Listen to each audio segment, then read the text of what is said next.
The message arrived on a Tuesday. It came the way all official galactic communications came, inside a small silver courier drone that docked itself quietly at Way Station 8's outer ring, beeped twice, and then waited. It did not care that it was 3 in the morning by the station's internal clock. It did not care that most of the people on the station were asleep. It simply waited, because that was what it was built to do. Captain Laura Voss was not asleep. She was sitting in the small galley of her ship, the Eleanor Hart, with a cup of cold coffee and a technical manual open in front of her that she had read 4 times already. The Eleanor Hart was a deep-range survey vessel. Not a warship, not a luxury cruiser, just a sturdy, practical machine built to go far and come back in one piece. It had 6 crew berths, at a narrow corridor that always smelled faintly of engine oil, and a kitchen that produced exactly 2 things well: coffee and instant noodles. Laura had been on board for 11 months. She was used to it. She was 41 years old. Her hair was dark and cut short, because long hair was impractical in a helmet. There were lines around her eyes from years of squinting at star charts in dim light. She did not think of herself as remarkable. She thought of herself as someone who did the work in front of her and moved on to the next thing. When the station's duty officer pinged her at 3:14 in the morning to tell her a Galactic Council drone had arrived and that the message inside was addressed to Earth's senior diplomatic representative, and that Earth's senior diplomatic representative was currently unreachable, that 2 weeks out on a medical evacuation vessel, Laura set down her cold coffee, closed the manual, and said, "Send it to my terminal." She read it once. Then she read it again. The message was short. That was the first thing she noticed. The Galactic Council was not known for being short. Their standard communications ran to dozens of pages. This one was 3 paragraphs. In the first paragraph, they stated that humanity had committed a series of unsanctioned territorial incursions along the fringe sectors. In the second paragraph, they stated that humanity's representative was required to appear before the full council within 30 days to answer for these incursions. In the third paragraph, they gave the coordinates of the council station and noted that failure to appear would be treated as an admission of guilt under galactic charter law. There was no greeting at the top. There was no signature at the bottom. There was not a single word that could be described as polite. Laura sat with the message on her screen for a long moment. Then she pulled up the contact records for Earth's diplomatic corps and started making calls. It took 2 hours to get to the right person.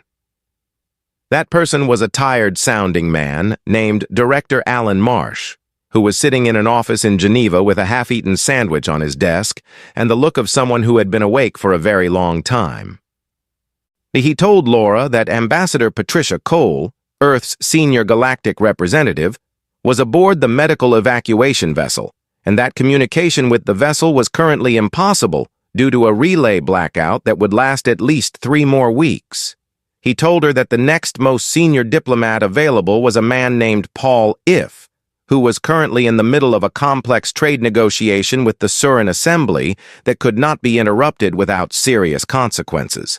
He told her there was a third option, a junior attaché named Grace Norwood, but that Grace Norwood had never been to the council station and had been in her role for less than a year. Then Director Marsh looked at Laura through the screen with the expression of a man who was about to say something he already knew was not going to be well received. "Mas, Captain Voss," he said, "you are the highest-ranking Earth representative currently in space with a vessel capable of reaching the council station in time. The Admiralty has reviewed the situation. We are asking you to serve as acting diplomatic representative for this hearing." Laura looked at him for a moment. "I am a survey captain," she said. "Yes," said Director Marsh. "You are also the person we have." There was a pause. Laura thought about pointing out that she had no diplomatic training. She thought about mentioning that she had spent the last 11 months mapping uninhabited rock formations in the outer fringe, not navigating political chambers. She thought about all of this, and then she looked at the council's message still open on the other half of her screen. And she thought about what it meant for Earth if no one showed up. 30 days, she said. 29 now, said Director Marsh. We will send you everything we have on Council protocol, all of it. How much is there? He hesitated. 97 volumes. Laura picked up her cold coffee and finished it. Send it, she said. She told her crew at breakfast. The Eleanor Hart had 4 people besides herself. Cal Dempsey, her chief engineer, who was broad-shouldered and quiet and could fix almost anything given enough time and the right materials. Nina Okafor, her navigation officer, who was precise and quick and had a habit of doing mental calculations while other people were still talking. Andy Ruiz, her comms specialist, who was 26 and the youngest person on the ship and had a tendency to print things out and stick them on walls. And Dr. May Solomon, the ship's medic and secondary science officer, who was calm in almost every situation and made very good instant noodles. Laura put the Council's message on the galley screen and let them read it. There was a long silence. Cal set down his fork. Territorial incursions, he said. That's what they're calling it. That's what they're calling it, Laura said. Nina was already thinking. Laura could tell because Nina had gone very still and her eyes were moving slightly, the way they did when she was running numbers.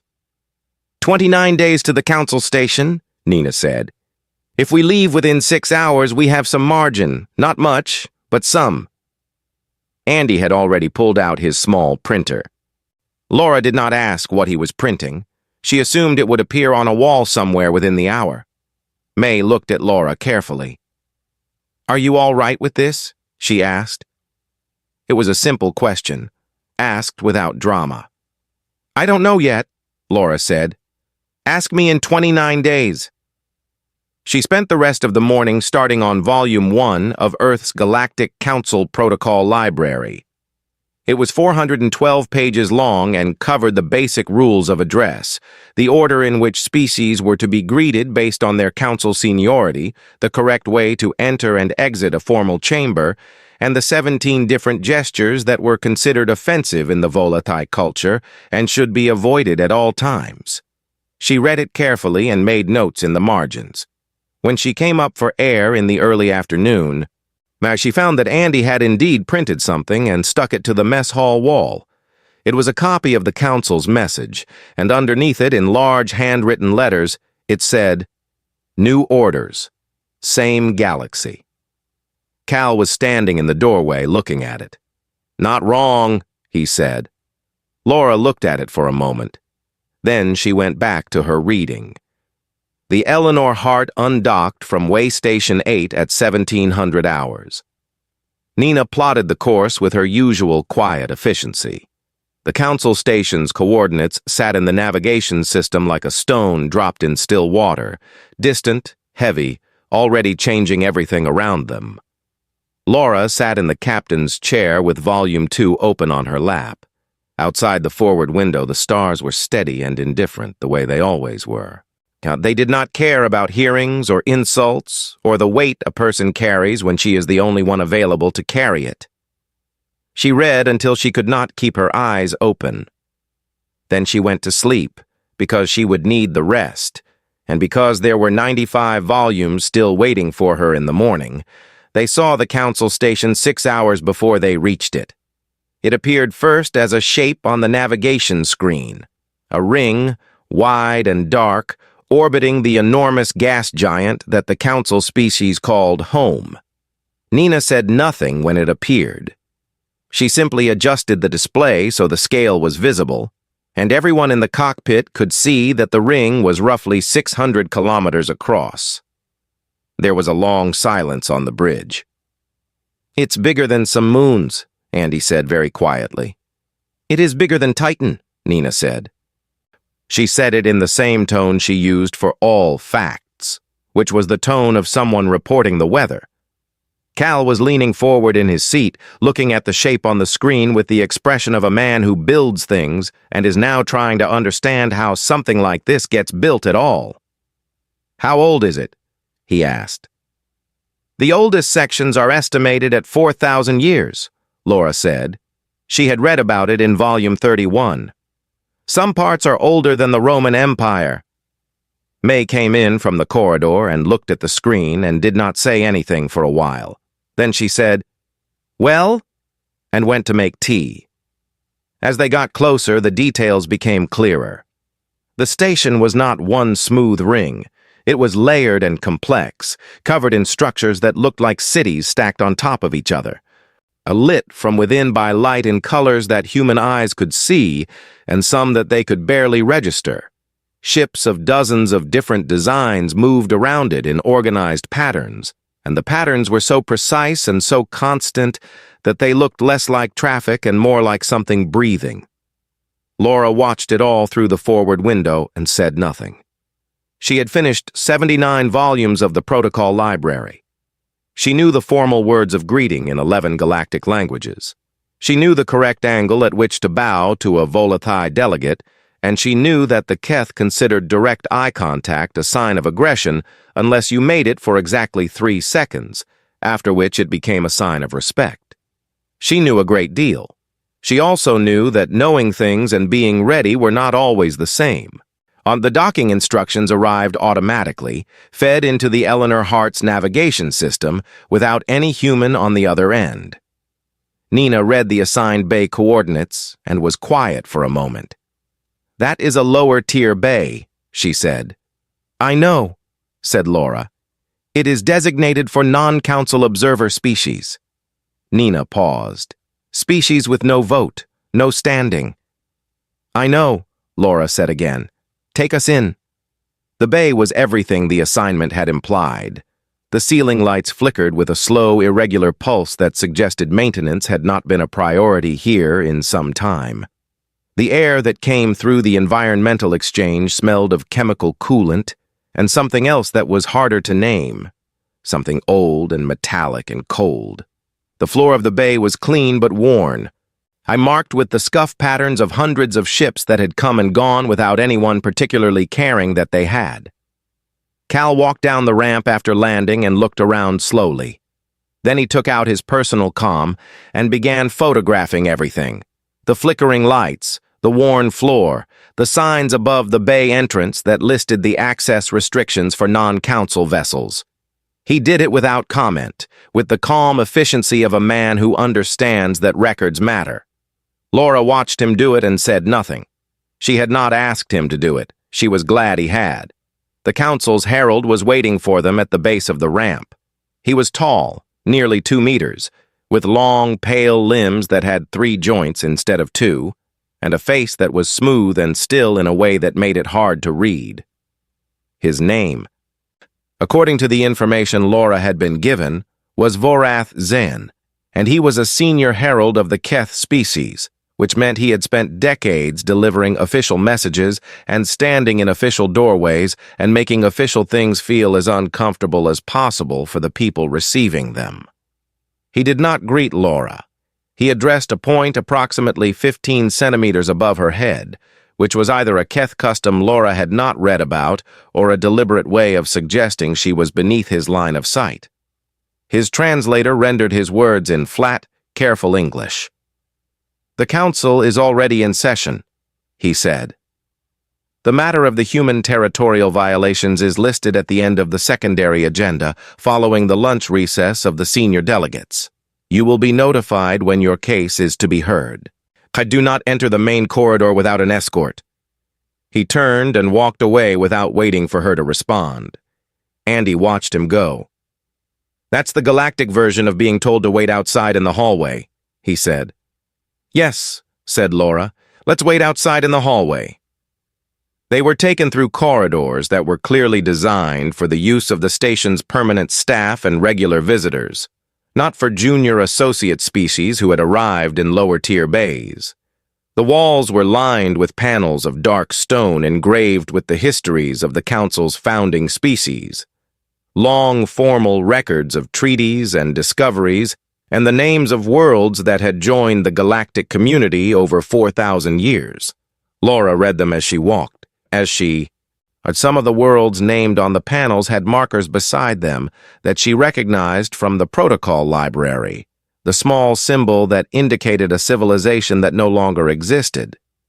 She read those ones more carefully. They were made to wait in a side chamber for 3 hours and 40 minutes. The chamber had seating that was designed for species with different body shapes than humans, so no one sat comfortably.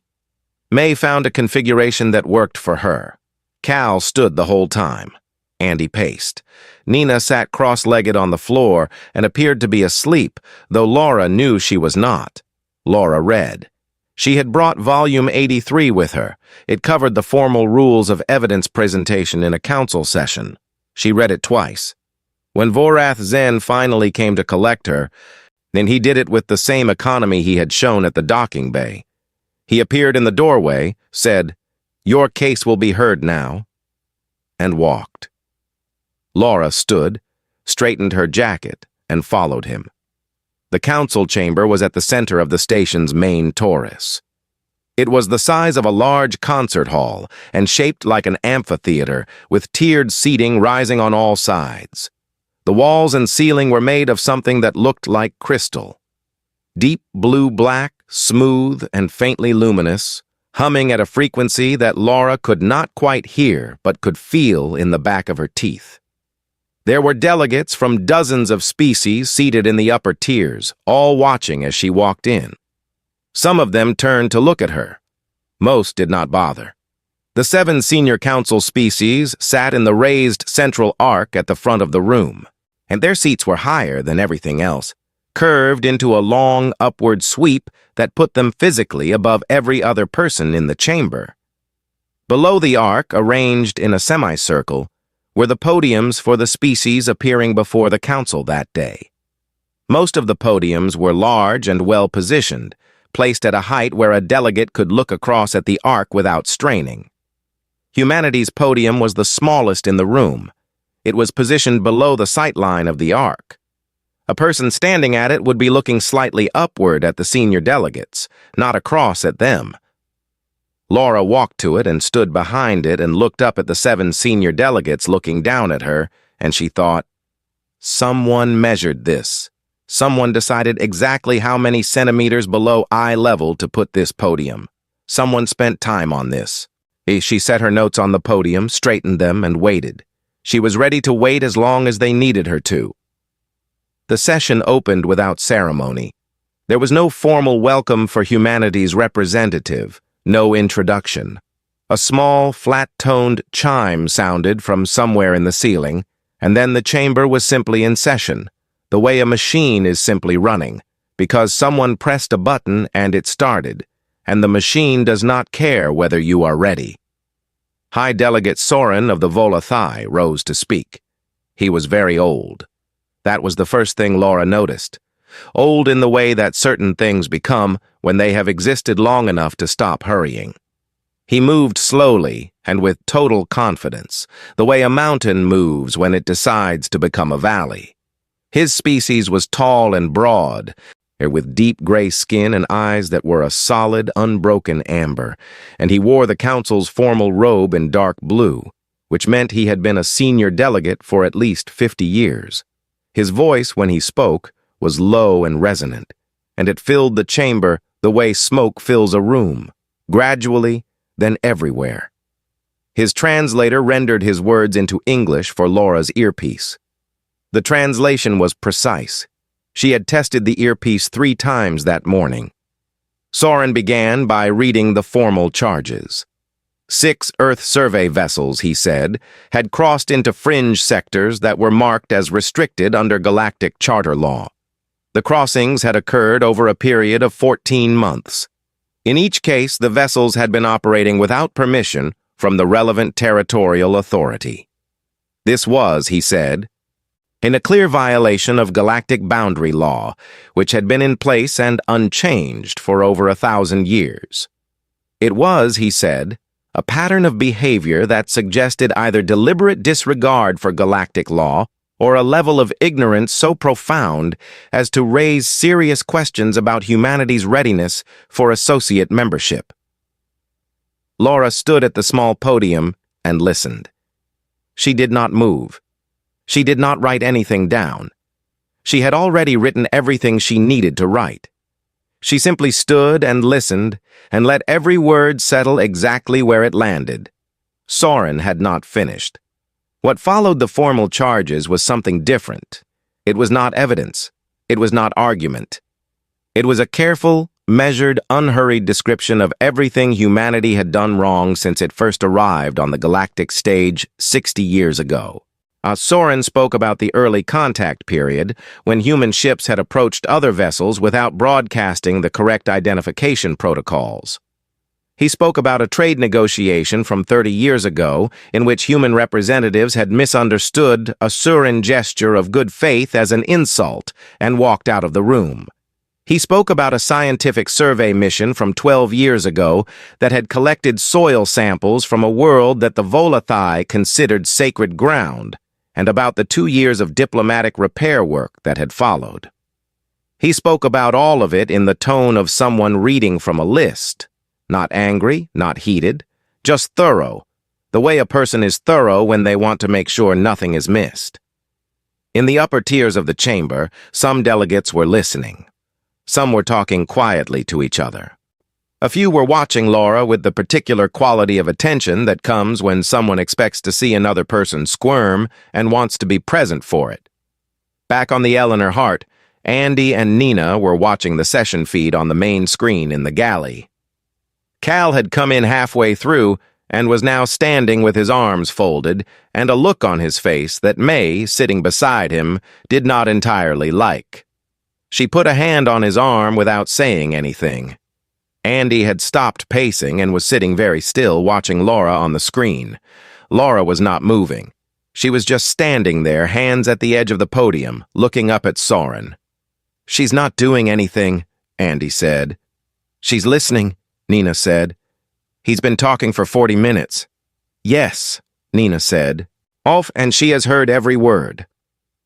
Soren reached the end of his record of human failures and paused. He let the pause last. Then he looked down at the small podium. At Laura, specifically. And not at a point above her head this time, because this part mattered enough to address directly. And he said what the council proposed to do about it. Humanity, he said, should be formally censured. Its survey range should be reduced by half, and its status should be changed from associate member to provisional observer. He said the words, provisional observer, the way a person says the name of a thing that is very small and does not matter much. Provisional observer status meant no vote, no legal protections under Galactic Charter, no right to send a representative to any formal session without prior approval from 2 senior council species. It was, in practice, the status of a species that the council was watching but had not yet decided to take seriously. Soren said this was a measured and proportionate correction for a species still learning its place. He said the phrase carefully, and his translator delivered it with perfect clarity into Laura's earpiece, and the phrase sat in the chamber the way things sit when they are meant to stay. Several of the delegates in the upper tiers made small gestures. Different gestures from different species, but they all meant roughly the same thing. They meant, obviously, well, that's settled then. Vorath Zen, standing at the side of the chamber near the exit corridor, allowed the very faint beginning of a satisfied expression to cross his face. It was barely there, but it was there. Soren folded his notes and began to lower himself back into his seat, with the slow, unhurried confidence of a man who has done what he came to do. Laura raised one finger. It was her right index finger. She raised it to about shoulder height, the way a person raises a hand when they want to speak in a meeting, not urgently, not dramatically, just clearly. The gesture said, "I have something to say. I am not done yet." Soren stopped lowering himself into his seat. The chamber went quiet in the particular way that chambers go quiet when something unexpected happens. Not all at once, but in a wave, moving from the people closest to the podium outward to the upper tiers, like a sound stopping rather than a sound starting. The protocol drones hovering near the ceiling made a small adjustment in their positions, where they were designed to monitor and record formal sessions. They had subroutines for nearly every possible situation a council hearing could produce. They did not have a specific subroutine for a junior associate representative interrupting the conclusion of a senior delegate's formal address, because that had not happened before in recent memory, and so the drones simply hovered and recalculated and waited. Voreth Zen's expression changed. The faint beginning of satisfaction was gone. In its place was something harder to name. Something that was not quite alarm, but was close to it, and was perhaps also, underneath, a very small amount of attention of a kind he had not expected to be paying today. Soren looked at the raised finger. He looked at Laura. He did not sit down. He did not speak. He waited. Because the protocol was clear that a representative who requested the floor before a session was formally closed had the right to be recognized, even if that representative was standing at the smallest podium in the room. Laura lowered her finger. She straightened her notes on the podium. She took one breath. Then she began to speak. She spoke quietly, not softly. There was nothing soft about it, but quietly. She did not raise her voice to fill the chamber. She let the chamber lean toward her instead, and it did, because that is what silence does when something is said into it carefully. The people in the upper tiers who had been talking stopped talking. The delegates who had been making small gestures of agreement put their hands back in their laps. How the chamber became still in the way that things become still when they are paying attention, and do not know it yet. She did not begin with a defense. She began with a request. I would like the chamber to display the telemetry logs of the 6 vessels named in today's charges, she said. The logs are not classified. They are held in the Council's own archive. I believe the Council's review team accessed them 3 days ago. She paused. She looked up at the arc of senior delegates. I would like them displayed now, in the formal record. There was a pause. Protocol required that any representative appearing before the Council had the right to call for the display of non-classified evidence during an open session. Soren knew this. Everyone in the chamber who knew the charter knew this. The request could not be refused. The logs appeared on the chamber's main display. They were not complicated documents. They were navigation records, the kind of data that every ship in space generates automatically, every second of every day. They showed the position of each vessel, the timestamp of every course change, and the reason logged by the ship's computer for each change in direction. Telemetry logs did not lie, and they did not interpret. They simply recorded what had happened and when. On all 6 logs, at the moment each vessel crossed the boundary into restricted space, there was a single reason recorded by the ship's navigation system. Distress beacon received. Course altered to render aid. Laura let the chamber read it. She did not speak while they read. She had learned. In 29 days of reading everything she could find about Galactic Council procedure, that the most powerful thing a person could do in a formal session was to let the evidence speak first and only open her mouth when the evidence needed help. The evidence did not need much help today. The murmur that moved through the chamber was different from the earlier one. The earlier murmur had been agreement. This one was harder to categorize. It had the particular quality of a sound made by many people who are each, privately, adjusting something inside themselves. Laura spoke again. The first beacon was from a Keth research vessel with a failing life support system. Human Captain Dana Parrish crossed the boundary and towed it to safe space. All 7 Keth crew members survived. She said it without drama. The second beacon was from a Surin merchant ship with engine failure. The 3rd, 4th, and 5th were from Volathai vessels. She said, Volathai vessels, in the same tone she had used for all the others. Flat. Factual. Present. She looked up at Soren. Soren was very still. The 6th beacon, Laura said, was from a vessel whose registration I was unable to identify. The human captain who responded, Captain Greg Ibarra, logged a crossing, responded to the beacon, and found the vessel empty. He reported it to the nearest council relay station within 48 hours. The report is also in the archive. She paused again. None of this was in the formal charges presented today. She said it without accusation. She said it like a person pointing out that a chair has 4 legs, because it is true, and because it is useful information, and for no other reason. In the galley of the Eleanor Hart, Andy was not sitting still anymore. He was standing with both hands pressed flat on the table, leaning toward the screen. Cal had unfolded his arms. Nina had opened her eyes. She knew, Andy said. His voice was low. She knew the whole time. Yes, said Nina. She sat there for 40 minutes while he... Yes, said Nina again. May refilled her tea and watched the screen and did not say anything. Back in the chamber, Laura continued. I want to thank the council, she said. I want to thank High Delegate Soren specifically, because the formal charges brought today and the evidence called in response to those charges mean that the telemetry logs of all 6 vessels are now in the formal record of this session. They will remain there permanently. Every species present today and every species that accesses the Council's session archive in the future will be able to see exactly what those 6 human captains were doing when they crossed the boundary. She let that sit for a moment. They were saving people. They were saving lives, including 3 times the lives of people from the species whose senior delegate today described humanity as, and I am quoting the formal record here, a quarrelsome infant species with a gift for destruction.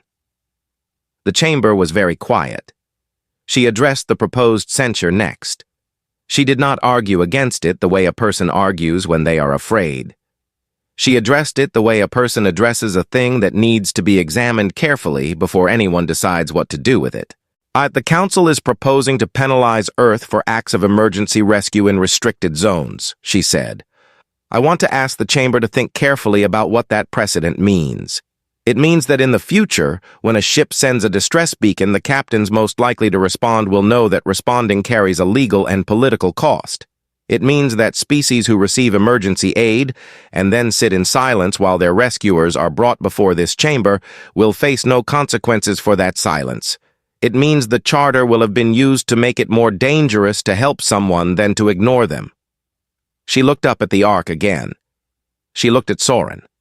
She looked at the other 6 senior delegates one by one for exactly 3 seconds each, which the protocol library had told her was the Keth threshold between aggression and respect. I am prepared, she said, to accept any finding this council reaches. The Admiralty gave me no instructions beyond showing up and telling the truth. I have told the truth. I ask only that whatever finding is recorded today be recorded in full, including the telemetry logs, including the distress beacons, including the names of the captains who crossed those boundaries and the names of the people they brought home. She stopped speaking. The silence that followed was not the polite silence of a chamber that had finished listening. It was the kind of silence that happens when a room full of very old, very experienced beings is doing a great deal of very fast thinking, and none of them wants to be the first one to say anything out loud. Andy counted the seconds under his breath in the galley of the Eleanor Hart. 1, 2, 3, 4, 5, 6, 7, 8, 9, 10, 11. At 11 seconds, the senior council delegate from the Surin Assembly leaned forward and said something quietly to the delegate beside her. The delegate beside her turned and said something to Vorath Zen. Vorath Zen, for the first time since Laura had arrived at the council station, looked directly at her. Not at a point above her head, not at her ship, not at a space beside her. At her. Soren had not moved. The chime sounded from the ceiling. The chamber was in recess. Laura collected her notes from the podium. She straightened them once and put them under her arm and walked back down the center of the chamber toward the exit without hurrying. And the eyes of 50 species followed her as she went. She did not look at any of them. She was thinking about Volume 87 of the Protocol Library, which covered the legal history of the Charter's emergency aid provisions, and which she had read twice during the long wait in the uncomfortable side chamber. She thought she might need it soon. The recess lasted 6 hours. Laura spent most of it in the same uncomfortable side chamber where they had waited before the session. She read. She had brought Volume 87 with her in her jacket pocket, a thin, dense text covering the full legal history of the Charter's emergency aid provisions, which dated back to the Council's founding period and which had been interpreted, amended, challenged, and reconfirmed across 4,000 years of galactic law. She read it carefully, marking the passages she thought might matter, and then she read those passages again. Cal brought her a meal from a food station down the corridor, something that came in a sealed container and smelled like warm grain. She ate it without really tasting it and kept reading. Nina sat with her back against the wall and tracked the time. Andy slept on a bench with his jacket over his face and somehow looked completely comfortable. May sat beside Laura and read her own book and did not ask questions, which was exactly what Laura needed from her. No one from the council came to check on them. No one brought updates. The side chamber's air continued to smell of old metal, and the lights were steady here at least, and the 6 hours passed the way time passes when there is nothing to do but wait, and the waiting is the hardest part. When Vorath Zen appeared in the doorway, his face gave nothing away. He said, "The council will reconvene in 10 minutes," and then he walked away again without further information. Laura put Volume 87 back in her jacket pocket. She stood up, straightened her jacket, and looked at her crew. Cal gave her a single nod, the kind that means, "We are with you." Nina was already on her feet. Andy had woken up and was running a hand through his hair and trying to look like he had not just been asleep. May touched Laura's arm briefly, just once. They walked back to the chamber. The room was different when the session reconvened. It was hard to say exactly how. The crystal walls were the same blue-black, the lights were the same, the delegates were in the same seats. But the quality of the attention in the room had changed. Before the recess, the chamber had had the feeling of a place where something had already been decided, and the proceedings were a formality. Now it had the feeling of a place where something was genuinely uncertain, and the people in it were waiting to find out what it would be. Soren did not rise to speak.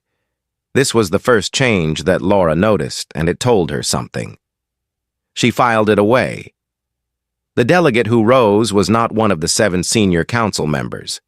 She was older than most of the people in the room, very small, very still, with a face that had the particular look of someone who has been watching powerful people make mistakes for a very long time and has developed great patience about it. Her name was Mevath, and she was the council's archivist, a position that carried no political power but commanded a kind of respect that political power could not buy, because she had spent her life as the keeper of everything the council had ever said or done or decided, and no one in the room was comfortable making her an enemy. Mevath did not look at Laura when she rose. She looked at her own notes, and then she looked at the chamber, and then she read. She read from the Galactic Charter. Article 9, subsection 12. The words were clear, and they were old, and they had been in the Charter for 2,000 years, placed there by council members who had seen what happened to communities, on any scale, planetary or galactic, when helping someone in danger was made into a risky and punishable act. At the word said, "No member or associate species shall be penalized for acts of emergency aid rendered in good faith to a vessel or crew in distress, regardless of territorial designation." Mevath read it once. She did not comment on it. She did not look at Soren. She simply read it, set down her notes, and sat down again. The censure motion was withdrawn 3 minutes later. It was not voted down. It was simply withdrawn. The way things are quietly removed from a table when everyone has agreed, without saying so out loud, that it would be better if the thing had never been placed there in the first place. There was no recorded vote. There would be nothing in the session record to suggest the council had ever seriously intended to act on it. Laura stood at the small podium and received the notification of the withdrawal without expression.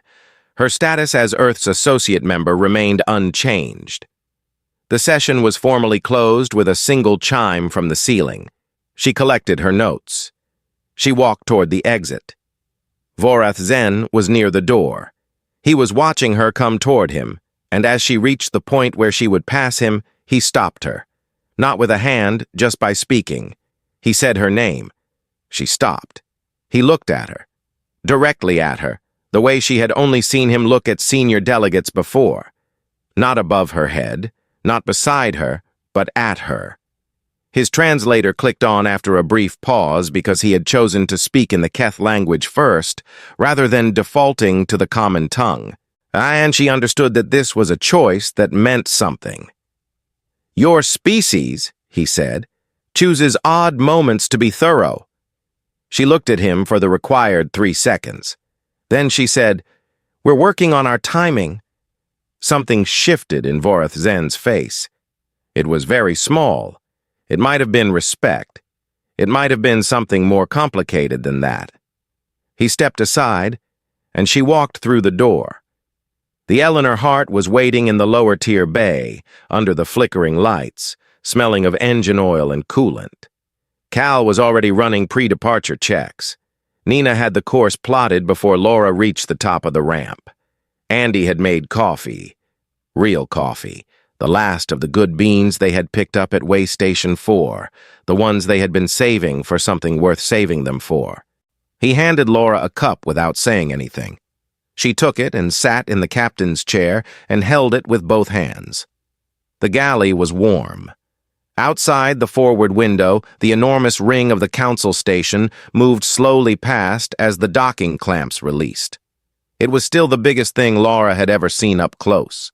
It was still 4,000 years old. It was still a place that had put her at the smallest podium in the room and made her stand below the sightline of people who had decided, before she arrived, what the outcome would be. It was also now a place that had put Article 9, Subsection 12, on the formal record of an open session for the first time in living memory. That had not been Laura's plan when she walked into the chamber. It had simply been what the truth required. Name looked at the docking bay notification screen and said, "They recategorized our berth." "What?" said Andy. "In the station log. They changed the classification of our docking bay. It now says Standard Associate Bay." May looked at the screen for a moment. "Someone in the administrative system has already corrected the record." No one said anything for a while. Cal, at the engineering console, made a small sound that was not quite a laugh, but was in the same family. The Eleanor Hart cleared the station's outer ring and moved into open space. The binary stars of the council's home system sat ahead of them. 2 points of light, steady and old, burning without caring who was watching.